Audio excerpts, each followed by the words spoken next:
after Wade had been denied entry into Owen Hall because the student who was in there who didn't know him thought he was too intoxicated. That's why I said that person. I just said it like a couple minutes ago that this person probably feel guilty because they didn't let Owen. Wade, I keep saying Owen. Oh my God, Wade into the build. I bet that person feel guilty to this day. They won't let they wouldn't let him in. Man, sometimes you never know. You never know.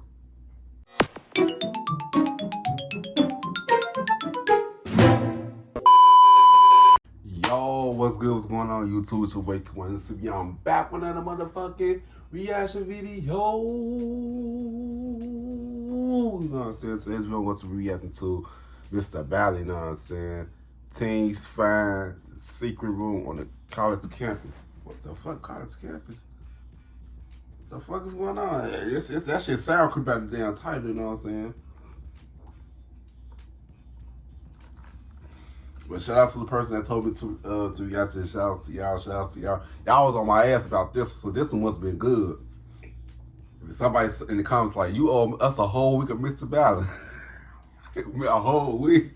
I haven't really been reacting to Mr. Ballen because I feel like a lot of people don't like when I react to. I don't know. But I see that a lot of people do. You know what I'm saying? I'm like, damn. So let's get the back reacting to Mr. Ballen. You know what I'm saying? But glad if you give a thumbs up, don't give a thumbs down. Kind of why we don't care. So you want to see more reaction videos from me or other videos from me, make sure you guys go to my channel, check my videos, put my videos on my channel. Go ahead and click that subscribe button. You know what I'm saying? Yeah, subscribe. Let's get straight into this video. Yeah, full screen. Let's get it.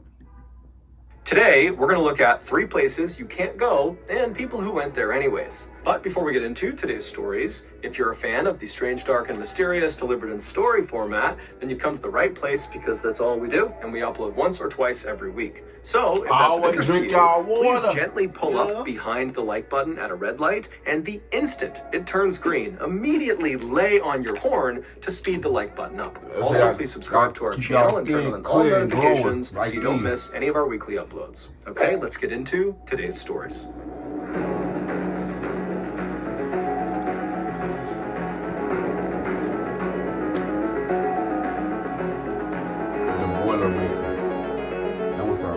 At 7:20 p.m. on Friday, January 12, 2007, 19-year-old college freshman Wade Steffi walked into Ford Dining Hall, which is one of 5 dining halls on Purdue University's campus. Purdue is a prestigious American university. Oh, I'm thinking about Paducah. I thought that's in Kentucky, but it's located in Indiana, that is known for its excellent athletics and academics. Wade, who was an aviation technology student and was at Purdue on a full academic scholarship, grabbed some food and then sat down at a table with some friends. This was the first Friday of the 2007 spring semester, and so Wade and his friends at the table and the hundreds of other students that were sitting all around them were buzzing with excitement about what they were up to that night and what they were up to that weekend. And so Wade and his friends, they sat there chatting about their plans for about an hour, and then at around 8:20 p.m., Wade realized he needed to leave, and so he stood up, he said goodbye to his friends, he carried his tray to the trash can, and then he made his way out of the doors he came in on. And so once he was outside of the dining hall, he immediately turned right and walked the very short distance to the building that was right next to Ford Dining Hall. And so that building was called Owen Hall, and it was... I'm not gonna lie, I went to SIU, Southern Illinois University. It's in like college campus. It be some creepy ass buildings. Like it's like some buildings give you creepy vibes. You know what I'm saying? Like, I don't know, bro. Especially them southern states universities. I don't know, bro. I don't know. It gave me creepy vibes, like spirits haunted that shit. You know what I'm saying? But what I'm gonna say, I feel like something he probably got. He said the Boilermakers. Somebody he must have got bored to death or something. You know what I'm saying? I don't know. But y'all know how Mr. Ballen get with these plot twists. You know what I'm saying? Well, let's get back to the video. dormitory. Now, this was not Wade's dormitory. He actually lived in a different dorm called Cary Quad West, which was located on the other side of Ford Dining Hall. And so Wade goes inside of Owen Hall because he has some friends in there, and he makes his way to their room, and when he goes inside, he sees they're all kind of sitting around chatting and drinking some alcoholic drinks.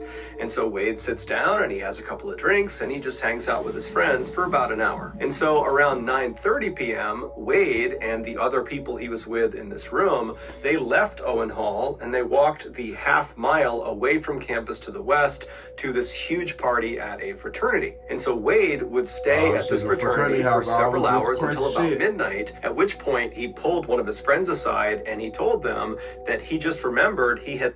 Then we found out he probably was trying to pledge to become a fraternity, being a fraternity. Y'all know you got to get initiated to become do something crazy to get put into a fraternity. Y'all know fraternities is like a Freemason. They so similar. I just noticed that all that shit is similar. What the fuck? Hold on, I'll be right back, y'all.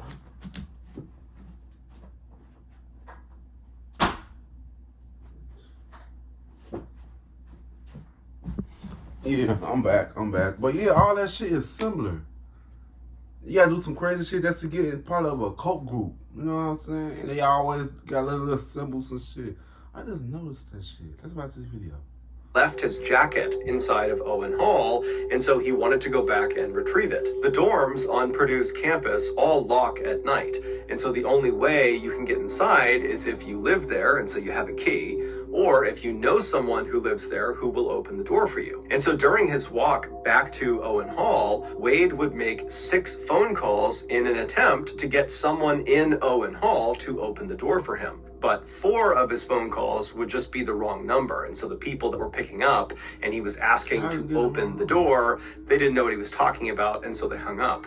But he did call 2 people that did live inside of Owen Hall. However, they didn't answer their phones. And so around 12:30 a.m., Wade arrived at Owen Hall. He put his phone back in his pocket, and he just walked up to the doors, which were locked, and he just started knocking. And eventually, a resident of Owen Hall who didn't know Wade, and Wade didn't know them, they heard the knocking, and they came out to the door to see what was going on, and they looked through the glass, and they saw Wade, and apparently they decided that Wade looked too intoxicated to let into the building, and so they refused him entry. And so Wade apparently stood there. He kept knocking for a little bit, but he eventually just kind of gave up. He turned around and he walked away. Fast forward a few days to Tuesday, January 16th, and Wade's roommate... Yeah, that's my birthday, January 16th.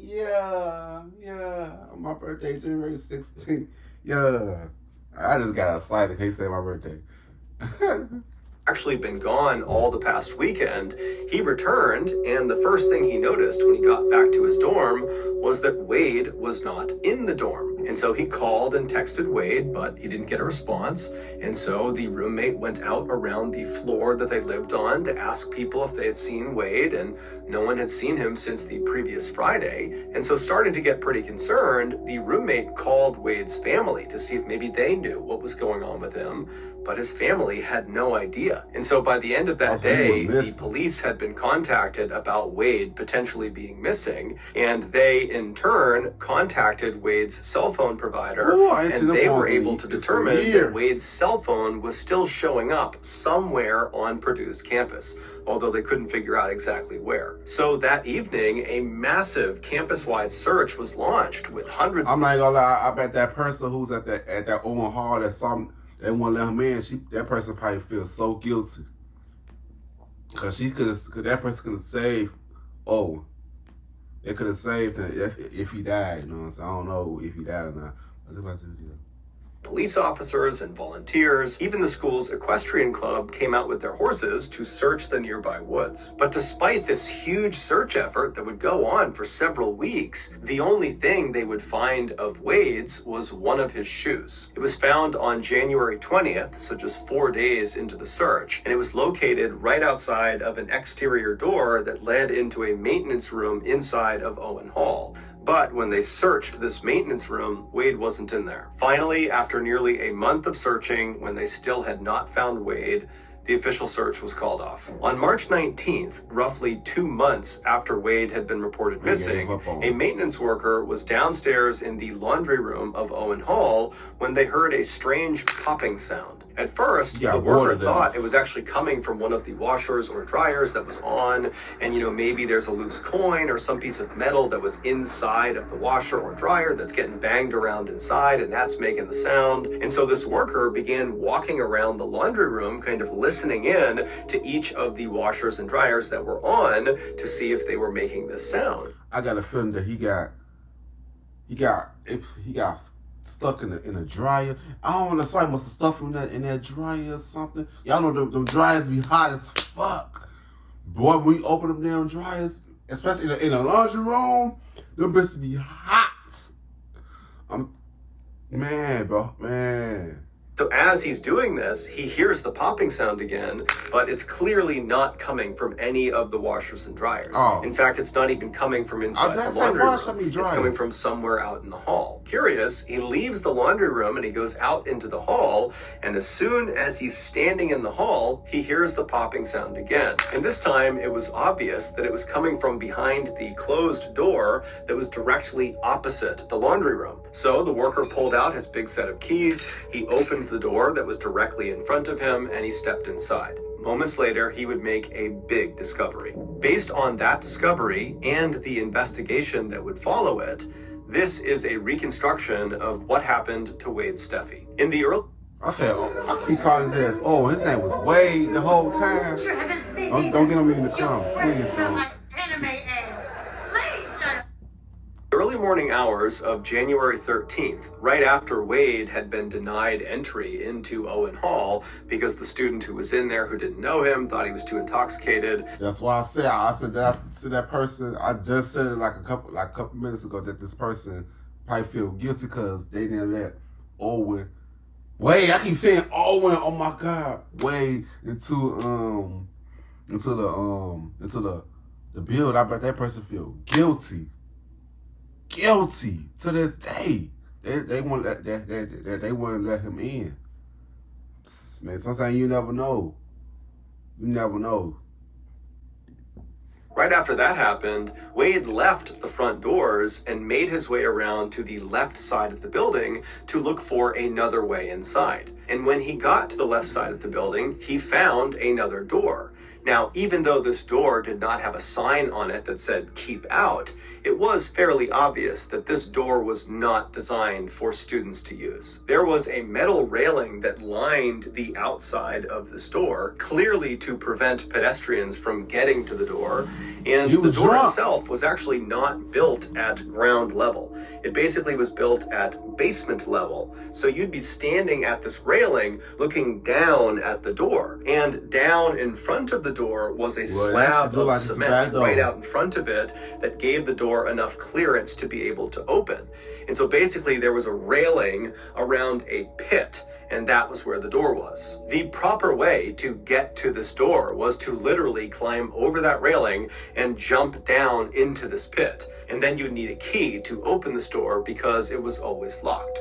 Well, it was supposed to always be locked. And so when Wade saw this clearly off-limits door on the side of Owen Hall, in his drunken state, he decided it would be a good idea to try to go into it. Because in his mind, he thought, whatever is behind this door doesn't really matter. As long as I can just get inside of some part of Owen Hall, I can find my way up to my friend's room and I can get my jacket. And so he rushes over to the railing, he climbs over, he leaps down into that pit area, he grabs the doorknob of this off-limits door and he pulls on it, and it's open. So he opens it up, he steps inside, and it's totally pitch black. And all he can hear is the sound of machines humming and whirring in the darkness. And again, in his drunken state, he decides this is still a good idea. His only concern was he couldn't find a light switch, and it really was basically pitch black in here, and he was worried once the door shut, not only would his only light source be totally cut off, but it might actually lock behind him, and then he'd be trapped inside of this room. Ooh. And so he took off one of his shoes and he tucked it in the door jamb of the door he came in on to keep it open. And so with the door propped open behind him, he began walking into this room. And pretty much right away, he wasn't that damn drunk enough, cuz a drunk motherfucker, they won't put shit. He wasn't that damn drunk then. Cause the drunk motherfucker, that be stumble all over the fucking place. But you know, people have their liquor different, you know what I'm saying? But he wasn't that drunk though. If you put your shoe in the doorway to keep the door open, they keep on going, nigga. He wasn't drunk enough. But R.I.P. to him as if he did, you know what I'm saying? Let's watch the video. Bumped into this big metal structure. He couldn't see what it was because, again, it was too dark, but he could feel it, and he could tell, you know, it was a flat metal structure. It felt like a machine of some kind, and he could hear that it was one of the machines that was buzzing and whirring. And so he just decided he would try to walk around it. Because again, his goal is just to get through this room and find another door somewhere and kind of continue his journey up into the dorm. And so Wade began moving his way left along this machine, kind of believing it was going to come to a stop at some point, and then he could walk around it.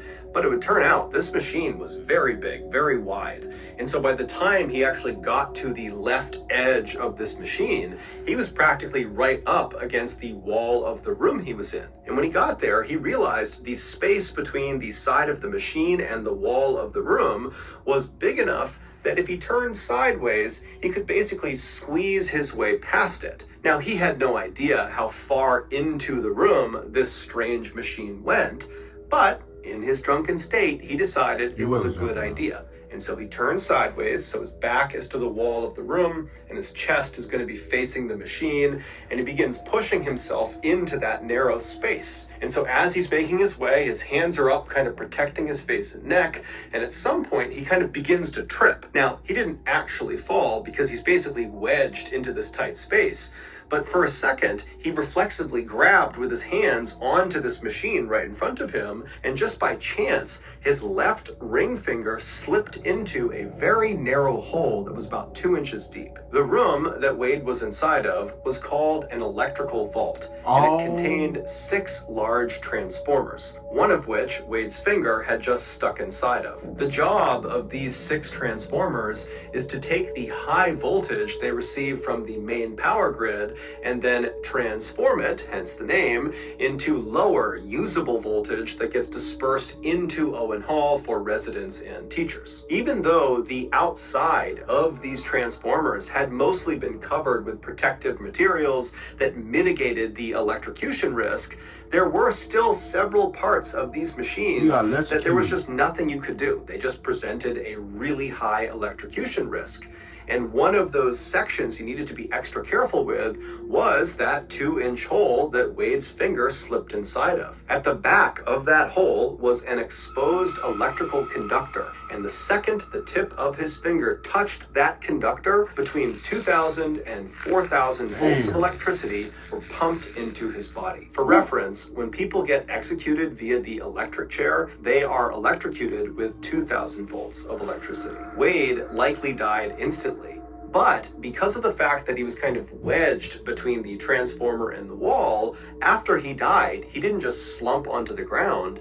Instead, he remained in a semi-upright position with his fingers still stuck inside of that hole. And so for the next 2 months, his body just continued to be electrocuted every second. Finally, sometime in March, as a result of Wade's body fluids draining out of him, the electrical current that was being pumped into him altered its course and began snapping outside of his skin into the ground. And so the sound of the electrical current actually striking the ground was that popping sound that the maintenance worker heard. The door that the maintenance worker opened in order to investigate the sound was the only other door that led into the electrical vault, the other being the exterior door that Wade had gone in on. Initially, when the worker opened that door and looked inside of the vault, he actually didn't see Wade, but he smelled something funny, and that was what led him to walk into the room and make his way around, and that's when he spotted Wade's body. Earlier, on January 20th, when they found Wade's shoe, which at some point had just slipped out of the door jamb, so it was not propping open the exterior door when it was found, it was just sitting in that pit area, and the exterior door was shut. And so when they found... So why the fuck they ain't talking about... People are so damn stupid. People just so damn stupid. Like, why would his shoe be up in there? Be right there, bro. Oh my God! Like, it's common sense that people would think that, oh, he probably went up in here. Let's check in here. Let's watch this video, man.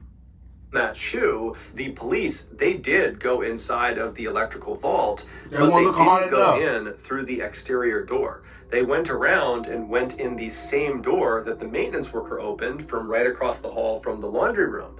And when they opened it up, they just looked into the room. They didn't walk into the room. They just looked from the doorway. And from their perspective, they couldn't see Wade. And so that was why initially they had said, Wade is not inside of that room. Ultimately, because that exterior door to the electrical vault was supposed to be locked at all times, and clearly it was not because that's how Wade got in, Purdue was found to be negligent. And so they agreed to pay Wade's family $500,000, and they also set up a scholarship in Wade's name. Before we rest in peace to Wade. If you shop on Amazon, you should use this tool. It's a browser extension that automatically...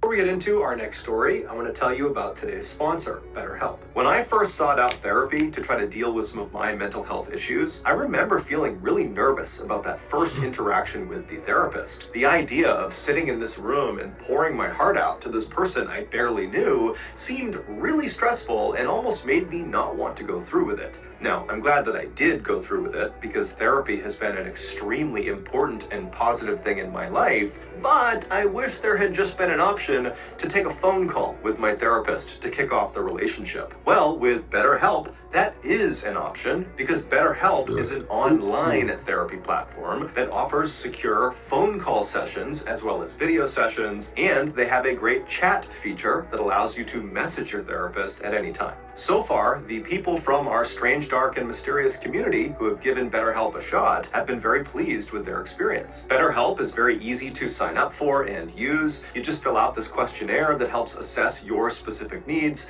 and then within 48 hours, you're paired up with a therapist. Then you begin to schedule your sessions with or without video. If at any time you want to change your therapist, it is free and easy to do so. So if you're struggling right now with your mental health, but you've held off starting therapy because maybe you are intimidated about starting the process, then I would highly encourage you to make BetterHelp your starting point. And you get 10% off your first month if you go to betterhelp.com/Mr. Ballen. Again, that's betterhelp.com/Mr. Ballen. Okay, back to the stories. Let's get it. That value.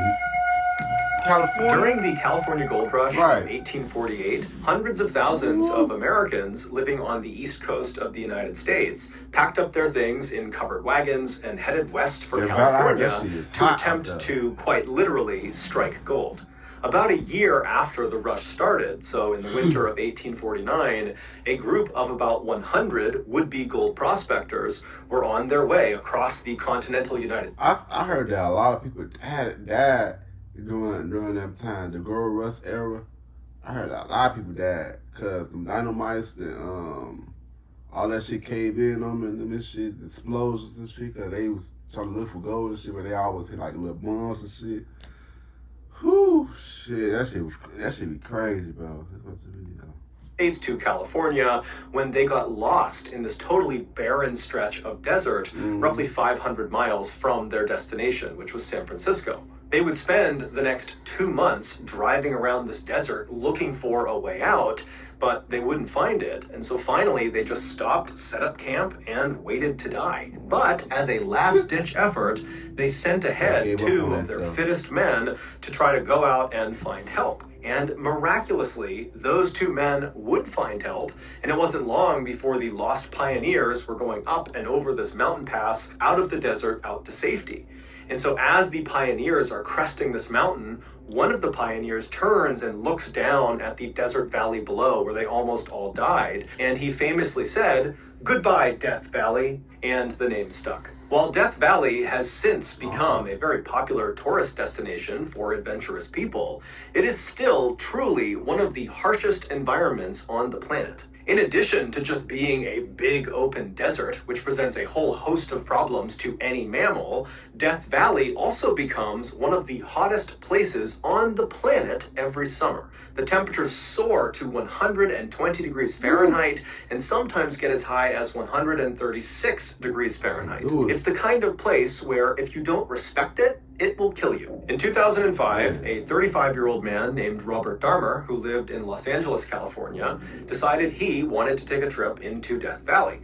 Specifically, he wanted to go to the hot springs located in the northwest corner of Death Valley, and actually there's a nudist resort that is right around those hot springs, and so Robert wanted to go check that whole scene out. And so on July 26th of that year, Robert left Los Angeles in his Volkswagen van, and he drove north about 4 hours until he got to Bishop, California, which is a small town where some of his family lived. After spending the night with them, the next morning when Robert got up, he got back into his van and he drove south about 20 minutes to a town called Zurich, California, where he picked up Death Valley Road. This road covers the entirety of Death Valley, starting from its northern entrance, where Robert was, all the way south 140 miles to its southern entrance. And this road is actually basically a straight line. But off of this very straight road are literally hundreds of miles of unpaved roads that splinter off in all directions across the desert.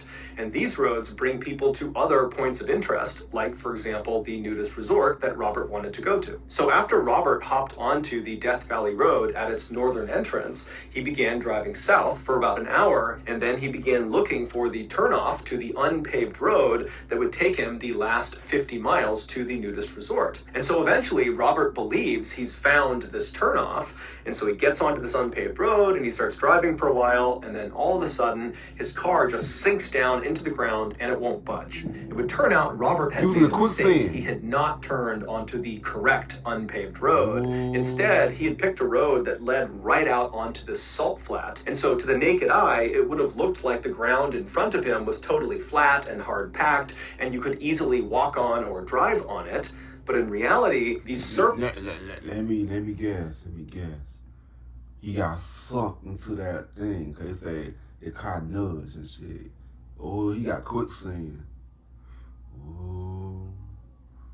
But y'all know, it would always be a plot twist behind everything. You know? See, I know if anybody who watches me react to Mr. Ballen, they knows that I always have like hypotheses about what's happened before he even say it happened. I always do that. That's my little plots was a reaction videos of his videos. You know what I'm saying? So it's a video.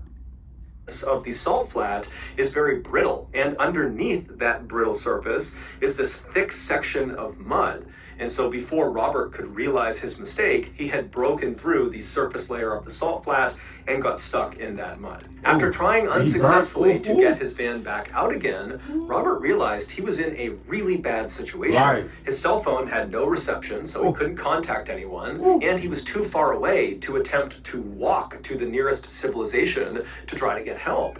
But luckily, he had packed lots and lots of water that was in his van, and so he decided the only thing he could do was just sit tight at his van, ration out his water, and wait for someone on Death Valley Road to look out and see him and come to his rescue.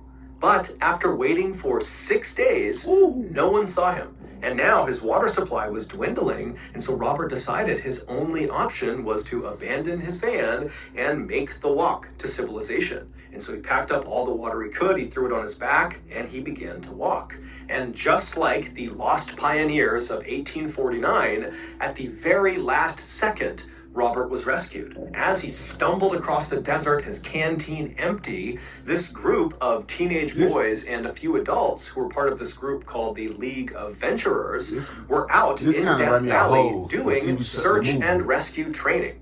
And so they literally turned onto the same road that Robert accidentally turned onto and then got stuck on. And so they came down and found Robert. And Robert, when he saw them, he was hysterical. He was crying tears of joy. He really believed he was going to die probably that day. And so the League of Venturers, they take Robert into their van and they drive him 80 miles to the nearest ranger station. And as soon as Robert got out of the car, he dropped to his knees and he kissed the ground in appreciation. I mean, this guy really was that close to death. That evening, Robert would hitch a ride from the ranger station back to Bishop, California. And the next morning, Robert spoke with a local towing company and they agreed to drive him out into Death Valley to locate his van and tow it back out again. But when they got out there and they found his van, the towing company saw that the van was not in good shape. It had 2 flat tires and there were several other mechanical issues with it. And they told Robert, look, we can't tow it out until the repairs are made and we can't make those repairs right now. And so they left the van where it was and they drove Robert back to Bishop. And then when they got there, Robert, who was quite handy with his van, decided he would just make the repairs himself. And so he went around town, he gathered up all the supplies he would need. And then that evening, he got a local young couple to give him a ride back into Death Valley. Robert had told his family right before he left that his plan was to go and fix his van and then that night come back to Bishop, and then the next day he would contact the towing company again and they could come out and they could get his van out.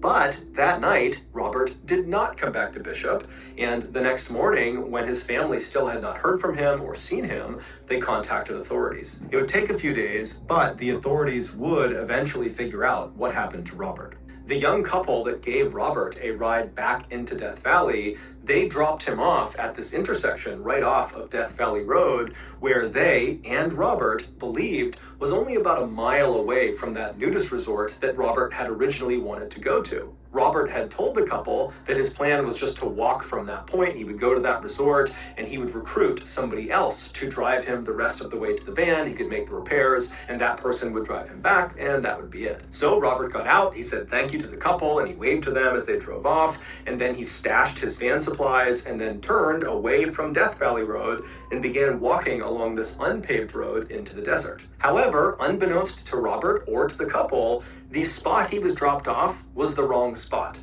He was not a mile or less away from this resort. He was about 15 miles away from this resort, and the path was fairly circuitous, so even if he knew the distance, he likely would not have been able to even navigate his way there. And so after wandering down this unpaved road for about 10 miles, Robert left the unpaved road and began heading out into open desert, likely seeking water. Robert would eventually collapse and die just 4 days after he had been rescued from the exact same situation. When his body was found, he didn't have a GPS or a map or even a container for water.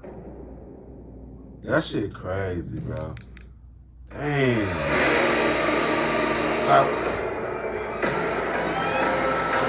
Creepy. In late 2002, 25-year-old Jason Chase worked as a sheep shearer in an area called Gisborne, which is located in the northeastern section of New Zealand.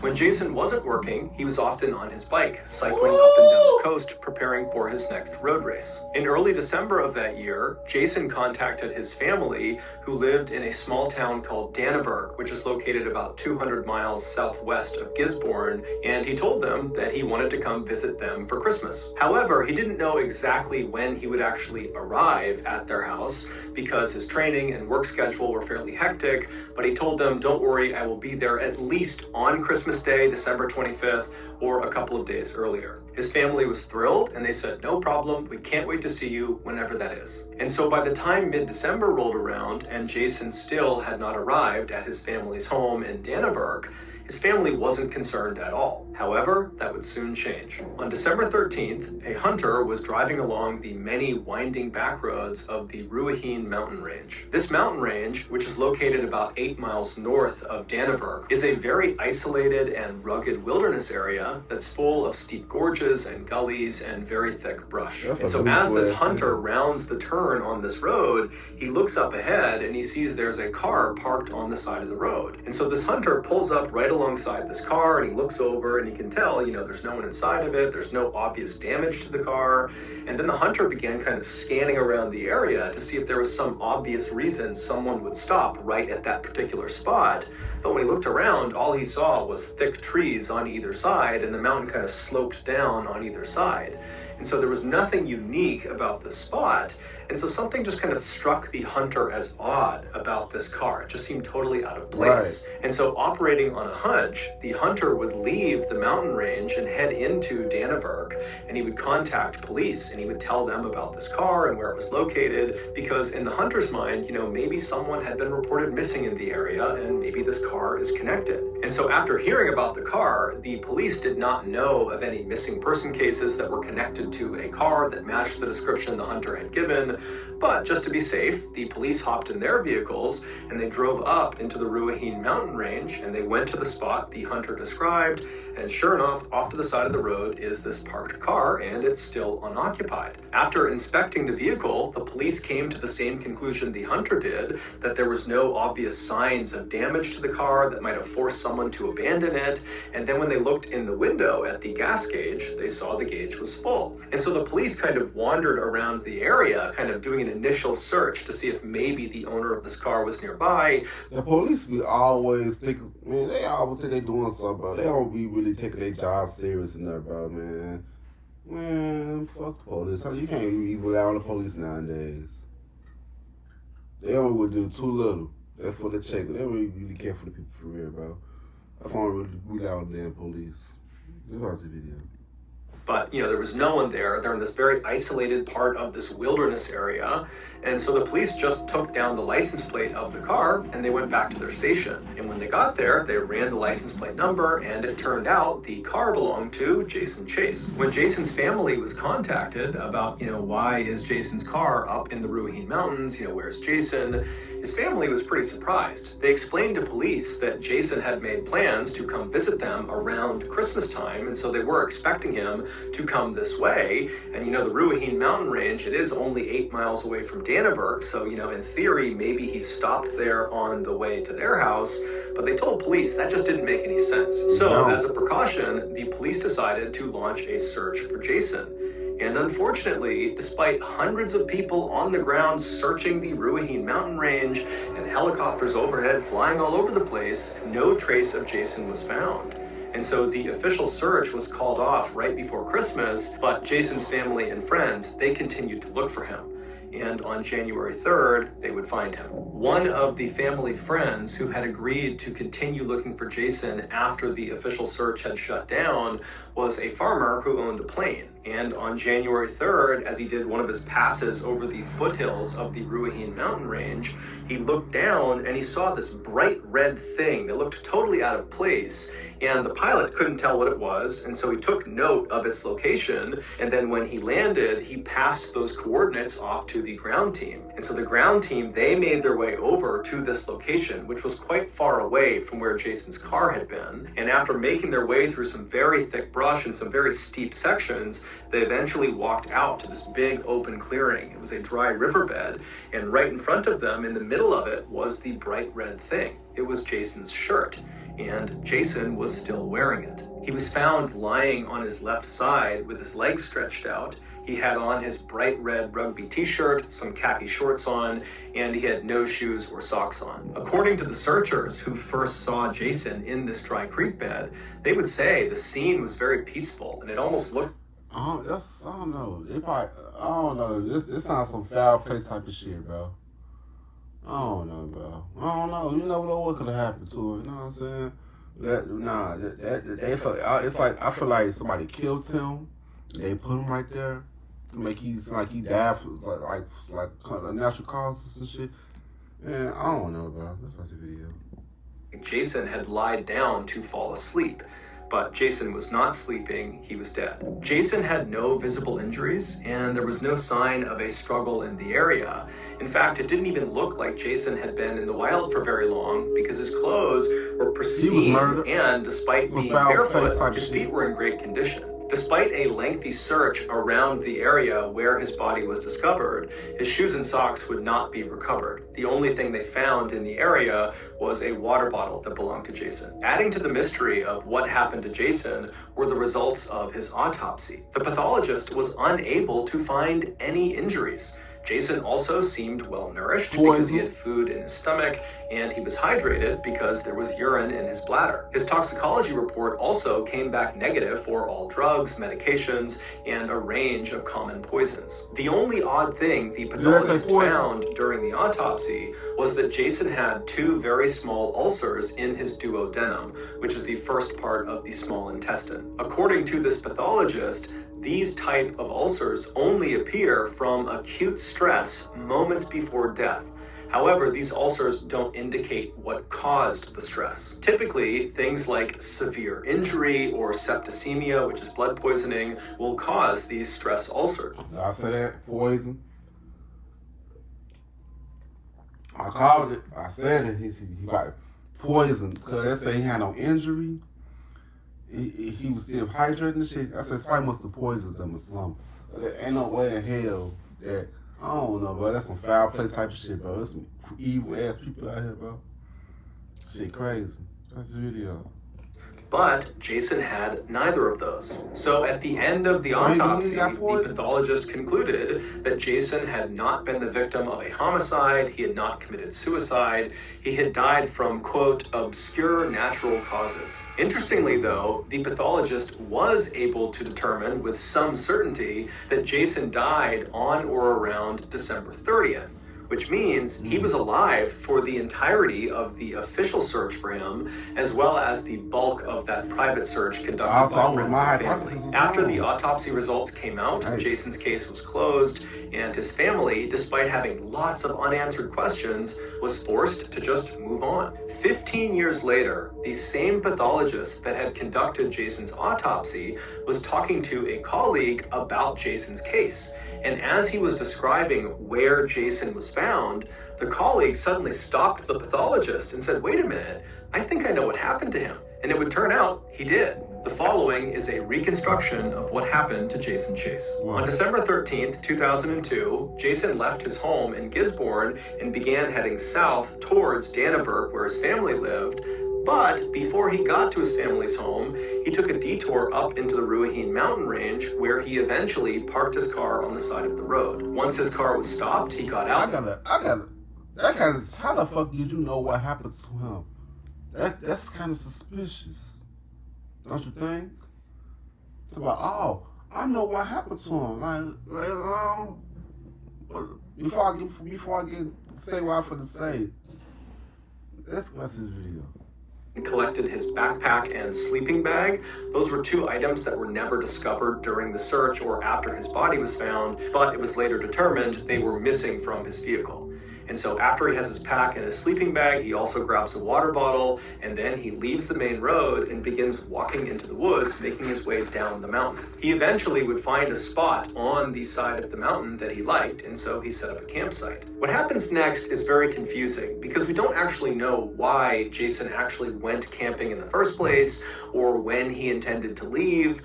But we can make one assumption. Whatever he was doing in the mountains, he planned on wrapping it up in time to still get to his family's house in Dannevirke on or before Christmas Day, December 25th. So from December 13th, when he first got out of his car and entered the wilderness, until December 25th, it's believed Jason was, by choice, out in the wilderness of the Ruahine mountain range. And so as this huge search is launched for him in the area he is in, it's entirely possible that he either did not see any of the searchers. This is a very rugged and heavily forested area, and so that's not totally outlandish.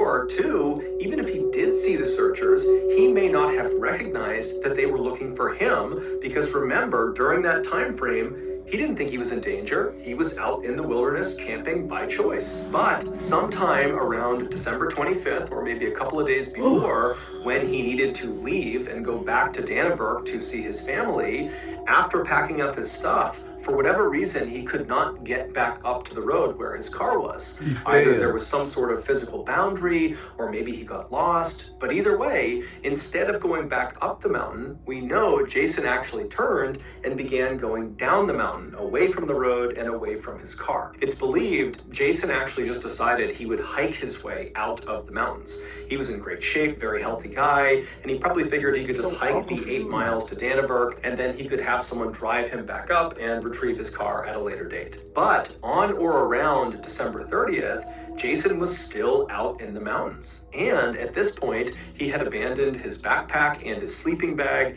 and had most likely removed his shoes and socks for reasons we don't know. But he had managed to get much closer to Dannevirke. He just had to navigate a few more steep sections and then he'd be home free. And so on or around December 30th, Jason began slowly making his way down the mountainside until he reached a decision point. He found himself standing at the top of 2 very steep gullies that both would bring him down to a dry stretch of riverbed, and so either option worked. It just became a matter of which one is safer. And so after making his assessment about which gully he should take, he made his choice and he made his way down and he reached the dry riverbed. And it was at this point that Jason would have begun to feel a pain in his stomach. And that pain would have gotten worse and worse and worse to the point where Jason likely sat down on this dry riverbed, kind of waiting for the pain to subside, but it wouldn't. It would only intensify. And so as he's sitting there kind of wondering what's going on, his vision would begin to blur, and then he would start to struggle breathing. And before he could deal with all of these strange symptoms that were coming on really suddenly, he lost the ability to move his body and he slumped over onto his left side, and there he would lay until he died. It would turn out the gully that Jason had chosen to go down when he was standing at the top and he had those 2 choices, the one he chose, that one contained a plant called Urtica ferox. This plant, which is endemic to New Zealand, grows leaves that are covered in little rigid stinging hairs that contain a toxin called trifidin. And oh shit, that shit wow. But I'm still confused on how the fuck that person knew that though. The person that was talking to the pathologist. How did that person knew that though? That's the part I don't get. Like, yeah, had that person been there before? I got so many questions on that. Let's watch this video. In high enough doses not only causes stomach pain and blurred vision and trouble breathing, but it also causes total body paralysis and even death. Damn. Jason, who according to friends would have known about the dangers this plant posed, likely just didn't see the cluster of plants when he was assessing which gully to go down. And so it wasn't until he was partway down the gully and was in these plants that he realized his mistake. But when he turned to go back up, it was just too steep. And so he was forced to trudge through these toxic plants. Ooh. And because he was wearing shorts, his lower legs were exposed and they were stung repeatedly. And so he was dealt a lethal dose. The reason the pathologist was not able to identify this as Jason's cause of death is because the stingers on those plants, they don't leave any marks on the human body. And its poison, trifidin, is so rare that when they sent out that toxicology report, they didn't include it. They did not test for trifidin. And so it wasn't until 15 years later when the pathologist's colleague heard that Jason had been found in the Ruahine Mountains that the colleague said, wait a minute, have you checked for trifidin? Because he knew the Ruahine Mountains were home to clusters of that toxic plant. And so sure enough, they went back to where Jason's body had been found, and lining the gully that he had come down were dozens and dozens of those plants. Oh, damn. And that pathology colleague. So that's going to do it. If you got something out of this episode and you haven't done this already, this please kind of interesting. Behind the like button at a red light. And this one was kind of interesting. It's so crazy how all of them died so suddenly though. Like, damn, all this shit could have been prevented. This shit is crazy, bro. But the craziest one, all of them was a tragic. Damn, man. The man died. He died in Death Valley. The one that got electrocuted. Now he got, man. All this shit is tragic. I think tragically, but it's so tragic. Rest in peace to all three of them. This is crazy, bro. Man, damn, bro. Sometimes you gotta be careful, man. Out here in these streets, man. When you do stuff out there, like outside, be careful. You know what I'm saying? Always have somebody with you. For real, for real. That's why all these guys, they was all alone. You know what I'm saying? They always was alone. There was nobody with them. That shit is crazy, bro. But yeah, man. That was it for this video. If you like to give a thumbs up, you don't give a thumbs down. Count on why we don't care this shit too, you know what I'm saying? Yeah, Super Squad. Comment down below. And I'll see you guys in this video. I don't know what the fuck I'm saying. I'll see you guys in this video, man. I love y'all. Peace out.